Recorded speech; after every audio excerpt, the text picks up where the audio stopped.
Assalamualaikum warahmatullahi wabarakatuh.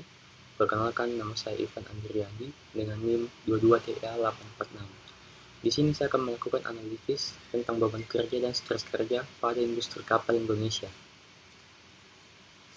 Identifikasi beban kerja. Beban kerja mengacu pada jumlah pekerja yang harus diselesaikan oleh seorang karyawan dalam jangka waktu tertentu.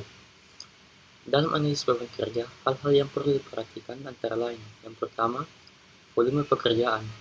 Apakah karyawan diberikan tugas yang cukup atau terlalu banyak? Apakah tugas tersebut sesuai dengan kapasitas dan keterampilan karyawan? Kemudian yang kedua, waktu yang tersedia. Seberapa ketat batas waktu yang diberikan untuk menyelesaikan tugas? Apakah tenggang waktu tersebut realistis? Kemudian yang kedua, stres kerja. Stres kerja seringkali disebabkan oleh beberapa faktor, yakni yang pertama, terkait dengan beban kerja itu sendiri maupun faktor yang mempengaruhi kesejahteraan karyawan. Faktor penyebab stres kerja yakni bisa saja dari faktor lingkungan seperti suasana yang tidak nyaman, kebisingan atau masalah dengan peralatan yang meningkatkan stres. Kemudian gaya kepemimpinan. Gaya kepemimpinan tidak mendukung atau tidak jelas dalam memberikan arahan dapat menyebabkan kebingungan dan ketenggangan yang mengakibatkan beban pada pekerja dan stres kerja. Kemudian kurangnya dukungan sosial. Karyawan merasa tidak mendapatkan dukungan dari rekan kerja atau atasan cenderung lebih mudah merasa tertekan. Kemudian yang terakhir, tuntutan yang berlebihan. Beban kerja yang berlebihan atau pekerjaan yang tidak sesuai dengan kemampuan atau harapan yang tinggi dari atasan dapat menjadi pemicu stres. Pengukuran beban kerja. Untuk menganalisis beban kerja dan stres kerja, perusahaan dapat menggunakan berbagai metode, seperti survei dan kuesioner, mengumpulkan data dari karyawan mengenai pengalaman mereka terkait beban kerja dan stres kerja yang dialami. Survei ini meliputi pertanyaan tentang tingkat kepuasan, keseimbangan, kehidupan hidup, dan faktor-faktor penyebab stres. Kemudian, wawancara dan diskusi kelompok.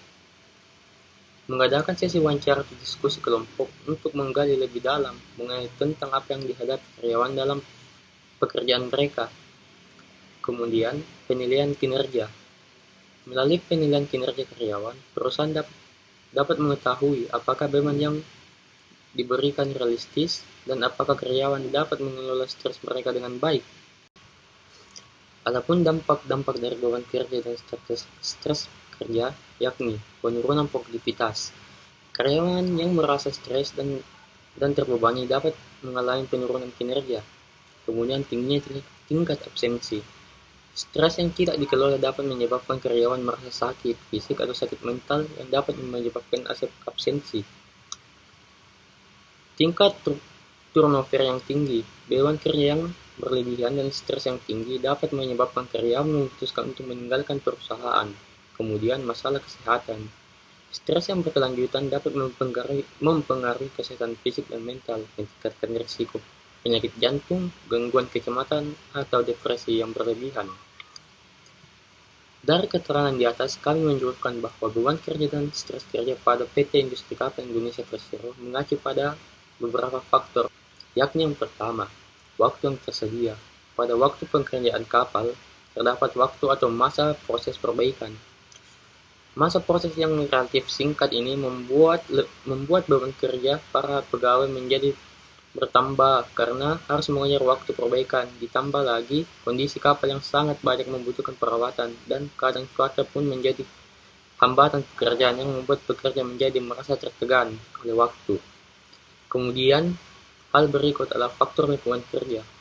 Pada bagian fabrikasi dan workshop, faktor lingkungan ini sangat berpengaruh pada tingkat stres kerja, karena udara yang panas serta kebisingan dari aktivitas perbaikan kapal menjadi salah satu faktor pemicu stres kerja pada karyawan. Faktor kepemimpinan. Faktor ini pun tak luput dari salah satu penyebab terjadinya beban kerja dari seorang pemimpin yang tidak memfasilitasi karyawannya agar terhindar dari beban kerja menjadi pun salah satu faktor penyebab stres kerja dan beban kerja. Kemudian, faktor berikut yakni kurangnya dukungan sosial. Karyawan yang merasa tidak mendapatkan dukungan sosial dari rekan kerja atau atasan cenderung lebih mudah terasa tertekan. Hal ini karena biasanya muncul konflik antar sesama karyawan. Dari faktor-faktor tersebut, beban kerja dan stres kerja dapat berpengaruh pada kualitas karyawan, yakni berupa penurunan produktivitas karena karyawan merasa stres dan pasti akan mengalami penurunan pekerjaan.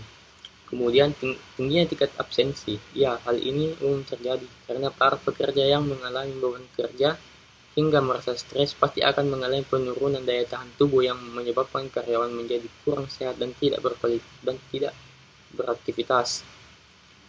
Kemudian dampak paling berbahaya adalah seorang karyawan bisa saja mengajukan surat resign karena tidak sanggup, karena tidak akan bebas.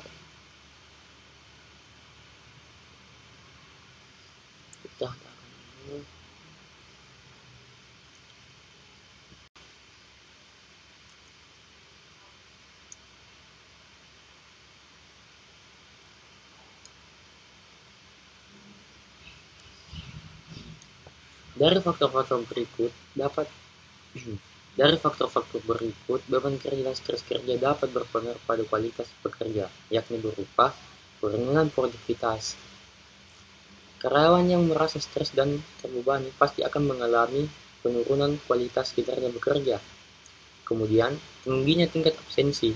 Ya, hal ini umum terjadi karena para pekerja yang mengalami beban kerja dan stres kerja pasti akan mengalami penurunan daya tahan tubuh yang dapat menyebabkan seorang pekerja terserang penyakit dan menjadi kurang sehat untuk beraktivitas.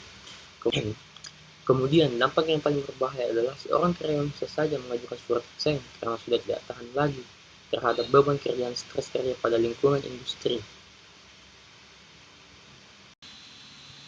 Assalamualaikum warahmatullahi wabarakatuh. Perkenalkan, nama saya Andi Rizky Naupal, NIM 223-835, kelas 3A.